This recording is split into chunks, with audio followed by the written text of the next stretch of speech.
Sebelum kita melakukan kegiatan, marilah kita berdoa agar diberi keberkahan dan kemudahan. Berdoa mulai. Bismillahirrahmanirrahim. Alhamdulillahi Rabbil alamin. Ar-Rahmanirrahim. Maliki yaumiddin. Iyyaka na'budu wa iyyaka nasta'in. Ihdinas siratal mustaqim. Siratal ladzina an'amta 'alaihim ghairil maghdubi 'alaihim waladdallin. Rabbighfirli wa liwalidayya wa lil mu'minina amin. Di sini sebelumnya pernah melakukan bimbingan klasikal tidak? Belum. Baru pertama kali ini ya belajar bimbingan klasikal. Ya. Oke. Sebelum kita melakukan bimbingan klasikal, di sini Mbak akan menjelaskan apa itu bimbingan klasikal. Jadi bimbingan klasikal itu adalah dasar bimbingan konseling yang diberikan secara terjadwal kepada seluruh peserta didik. Jadi bimbingan konseling yang terjadwal diberikan kepada peserta didik secara dalam satu rombongan belajar. Jadi seperti satu kelas, seperti kelompok kalian seperti ini. Ini yang dinamakan bimbingan klasikal. Dalam bimbingan klasikal ini, Ibu akan menjelaskan tentang materinya, yaitu tentang memahami konsep diri. Sebelumnya pernah tahu nggak apa itu konsep diri? Belum ya? Baik, Ibu akan jelaskan konsep diri itu apa ya. Jadi konsep diri itu adalah pandangan, persepsi dan penilaian seorang terhadap dirimu, terhadap dirinya kita. Kayak pandangan orang terhadap kamu itu gimana gitu. Itu yang dinamakan konsep diri. Nah, habis itu tujuan umum dari konsep diri itu kalian mampu mengenal kelebihan dan kekurangannya kalian. Jadi dalam memahami konsep diri itu kalian tuh tahu apa sih kelemahanku, apa sih kelebihanku. Jadi nanti tahu ya. Nah, jadi nanti tujuan khususnya yaitu kalian bisa menelaah konsep diri serta bisa menemukan kelebihan dan kekurangannya. Kemudian nanti kalian bisa membangun konsep diri yang lebih baik lagi. Nah, kayaknya muka-mukanya udah mulai ngantuk, kita ice breathing dulu ya biar semangat ya. Oke, 1, 2, 3. Tepuk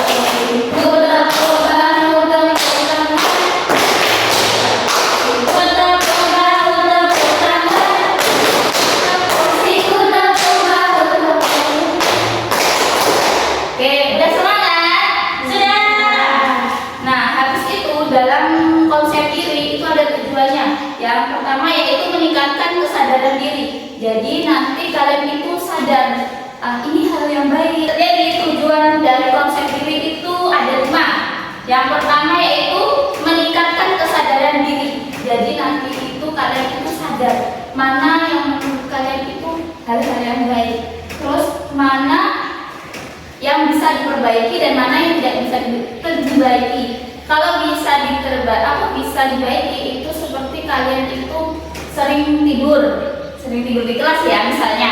Nah, nanti kalian itu mikirin gimana sih agar aku itu tidak kebiasaan tidur di kelas. Jadi nanti kalian bisa bisa berpikir habis itu kayak aku pokoknya jangan sampai tidur di kelas karena itu tidak baik gitu kan. Habis yang kedua yaitu menunjukkan apa yang harus diperbaiki. Nah, menunjukkan apa yang harus diperbaiki yaitu ya kayak tadi seperti kalian berangkat sekolah itu telat. Sebisa mungkin pokoknya aku jangan sampai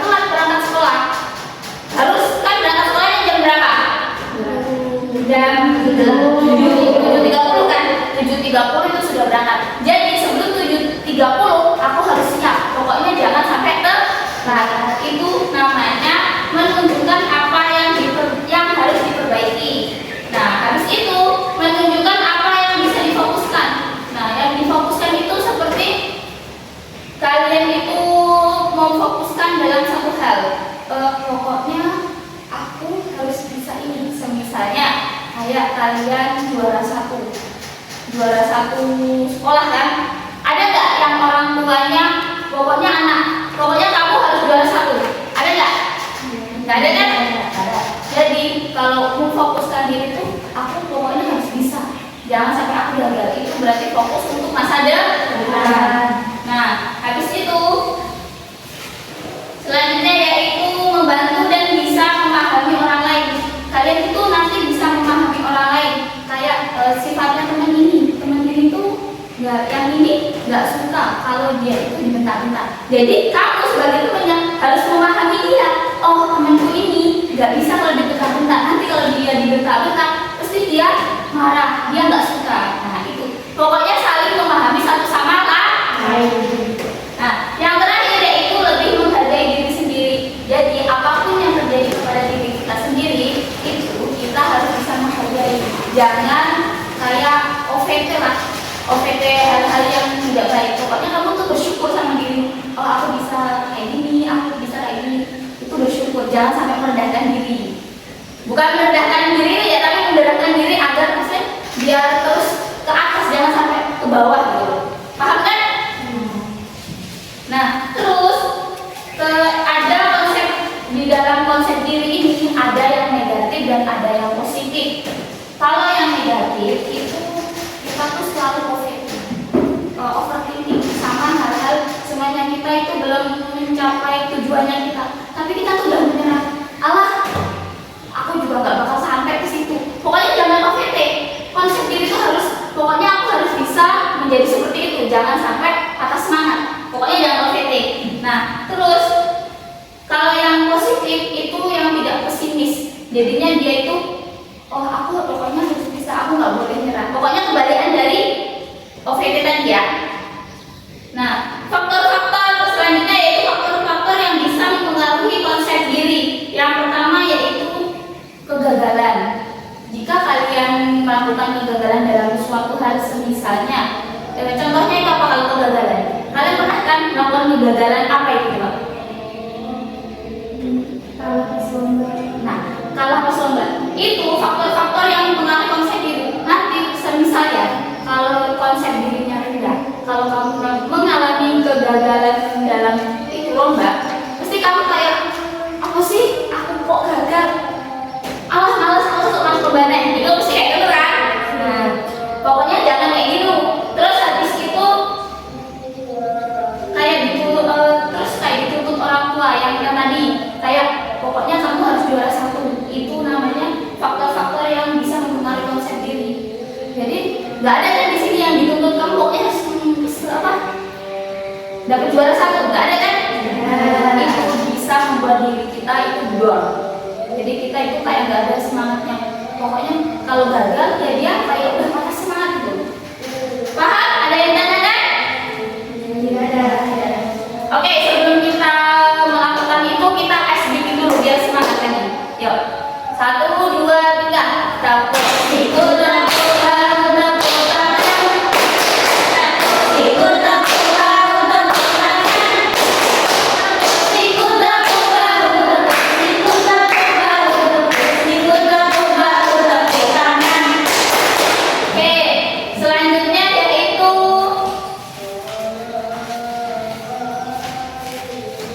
itu ada bukunya masing-masing kan? Ini belakangnya itu kalian gantian aja ya. Kalian gambar itu gambar tangannya kalian. Di situ digambar tangannya kalian ini 5 jari. Habis itu ini jelaskan kelebihan kalian. Habis ini yang 2 ini kekurangan. Yang habis ini cita-cita sama impian kalian. Yang di dalam kelebihan itu, kelebihan kalian selama ini tuh bisa apa? Maksudnya kayak pinter olimpiade matematika, pinter main sepak bola,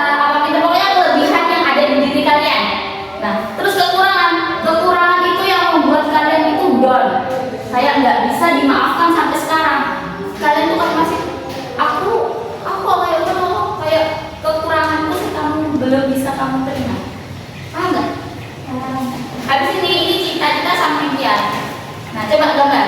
Kekurangan tuh ini apa ini? Ini kelebihan, ini kekurangan. Dua ini kelebihan, ini kekurangan.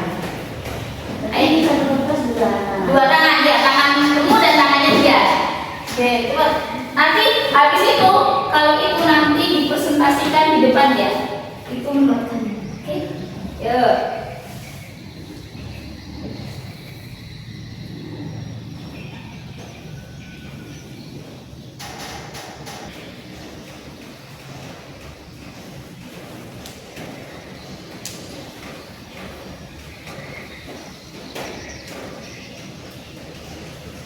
Ya.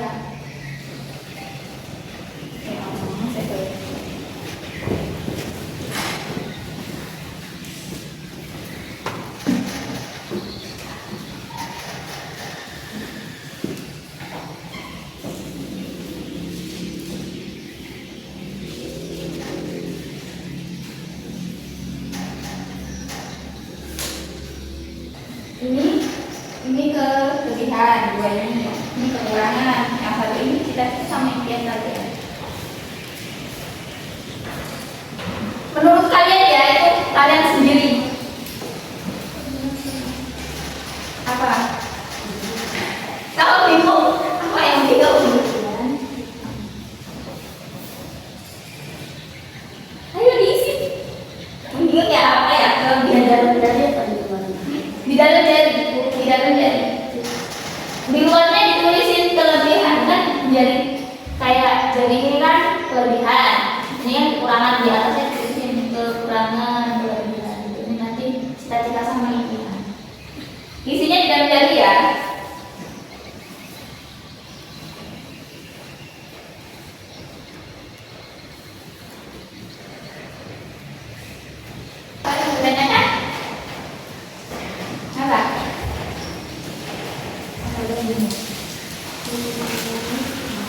Ya, ini yang dua ini kelebihan, yang dua ini kekurangan.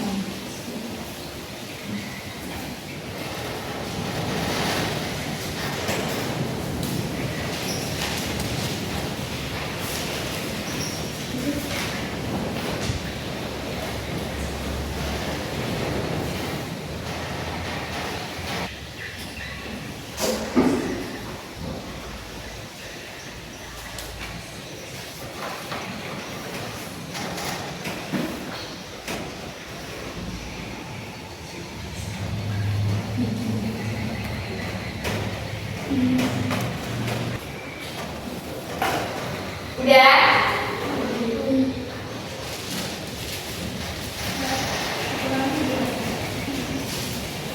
Ini kelebihan. Kelebihan ini kekurangan. Gak apa-apa. Nanti dijelaskan. Gak apa-apa. Nanti dijelaskan di depan. Menurutmu ya?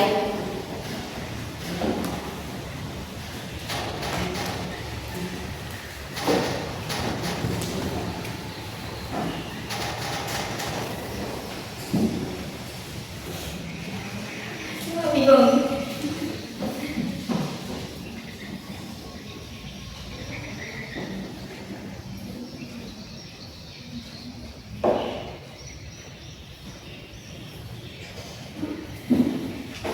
Itu dirimu sendiri ya, dirimu sendiri. Kan gak bisa. Kalian itu kelebihannya bisa selawat yang jadi vokal, suaranya bagus. Itu terkas kelebihan. Terus kekurangan itu kayak kamu itu misalnya kayak bangunnya sering kesiangan, dan kekurangan. Nanti tapi itu bisa diperbaiki. Sudah ya.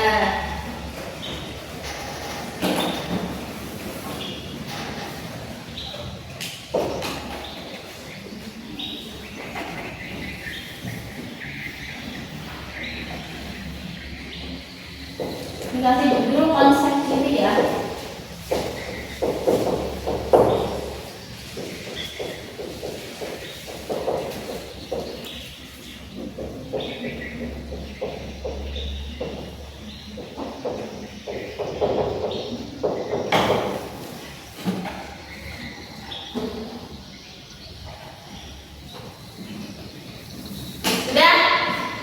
Sudah? Kalau sudah, ayo jelaskan bagi dua aja ya. Kamu berdua, ayo maju dulu, jelaskan. Apa belum? Ya kamu dulu. Ya kamu dulu aja, coba. Ayo jelaskan berdua. Apa? Jelaskan. Biar tahu teman-teman kalian itu biar tahu gimana maksudnya tuh apa sih konsepnya dari teman-teman kalian sendiri. Ayo. Ayo. Perkenalan dulu. Assalamualaikum. Nama saya Sabrina Zahra. Nama saya Tania Zainuddin. Oke. Jelaskan itu konsep kayak apa sih?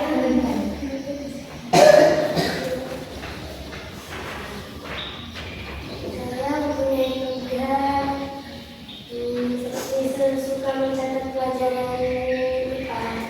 Nah, kelebihan teman itu suka mencatat pelajaran IPA. Terus Suka mencatat soal-soal IPA. oh, MTK berarti dia ahli dalam MTK, maka suka kan? Kembangkan terus potensi itu ya. Terus Saya memiliki kekurangan kalau beberapa kelas dari kelas. Terus sering bisa pelajaran. oh, berarti besok mulai besok diulang ya ajaran kayak itu nanti bisa mempengaruhi kalian ke depannya. Oke, terus kamu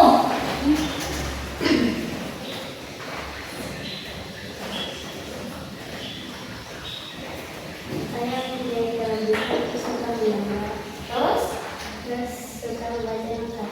oh, kalian itu baca novel. Terus kalian itu baca apa? Yang sering. Oh, yang seru-seru ya.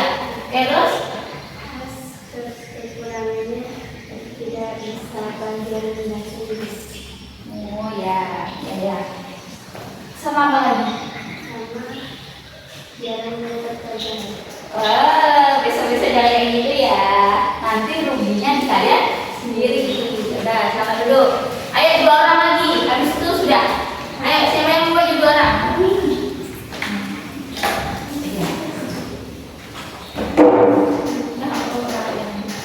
Terus jelaskan. Perkenalkan. Assalamualaikum warahmatullahi wabarakatuh. Perkenalkan, nama saya Fadil Nama. Perkenalkan nama saya Lydia dari Sumanto. Ya, kami akan menjelaskan konsep diri kami. Kelebihan saya suka dengan bidang bahasa Inggris dan menghafalnya. Perkenalkan. Terus Kekurangan saya mudah menyerah di awal dan kurang percaya diri. oh, berarti mulai besok dilatih untuk tidak gitu ya, menyerah ya dan harus percaya diri. Mbak dulu itu juga seperti itu. Tapi ini bertahap-tahap pasti bisa. Ayo kami. Kelebihan saya bisa bernyanyi dan saya memiliki public speaking yang cukup bagus. Oke, bagus. Terus Untuk kekurangan saya tidak ahli dalam bidang matematika. tidak apa-apa, nanti sedikit demi sedikit nanti bisa menyelesaikannya. Tidak harus makhluk gitu ya. Udah, itu aja. Cita-citanya Cita-cita saya menjadi dokter jadi pengacara yang sukses. Moga terkabul ya. Amin. Dah, duduk, jangan duduk.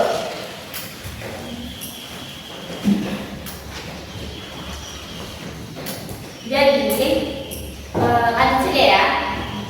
Jadi, konsep diri itu memaksimalkan potensi diri, kayak mengasah kelebihan kita. Habis itu membantu diri sendiri dan tujuan hidup kita.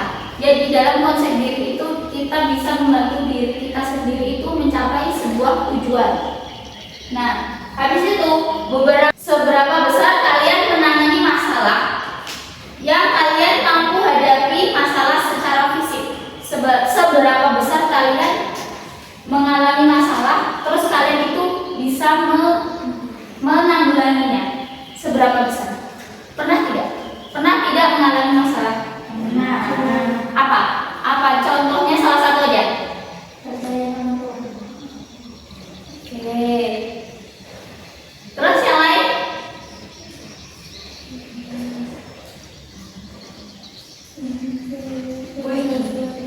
Apa? Permasalahan sama Tuhan ya? Oke. Dalam kayak kan kamu itu perceraian ya, tidak usah kayak jangan sampai kamu itu minder ya sama orang. Tidak apa-apa, itu adalah ujian. Tapi nanti kelamaan pokoknya kamu jangan sampai minder sama temenmu ya. Kalau soal itu, pokoknya kamu harus, aku jangan sampai terpuruk ya. Kalau kamu kan pertemanan ya, masalah pertemanan itu gara-garanya apa? Oh, iri-irian. Yang iri-irian temanmu apa kamu? Temennya ya. Nah, dalam menanggulangi kamu iri-irian itu sebenarnya wajar karena kita kan di dunia pesantren. Nah, itu dalam situ kita pokoknya kita positif aja. Ya sudahlah, itu kan kayak mereka iri kan ke kamu. Harusnya mereka itu bisa. Aku pokoknya harus bisa kayak dia. Jangan sampai iri-irian. Boleh bersaing tapi jangan sampai pertemananmu putus. Oke, sudah. Terima kasih. Dalam kesimpulannya tadi, kelebihan dan kekuranganmu bangunlah. Dalam kelebihan dan kekuranganmu itulah bangunlah untuk hal-hal yang positif saja, jangan yang negatif. Pokoknya kalian itu harus berkembang, lebih maju, jangan sering OVT, jangan pokoknya hal-hal yang tidak, hal-hal yang membuat kalian down itu jangan sampai. Itu ya. Oke, terima kasih buat waktunya. Ada yang bertanya lagi? Cukup sekian dari Mbak. Assalamualaikum warahmatullahi wabarakatuh. Waalaikumsalam warahmatullahi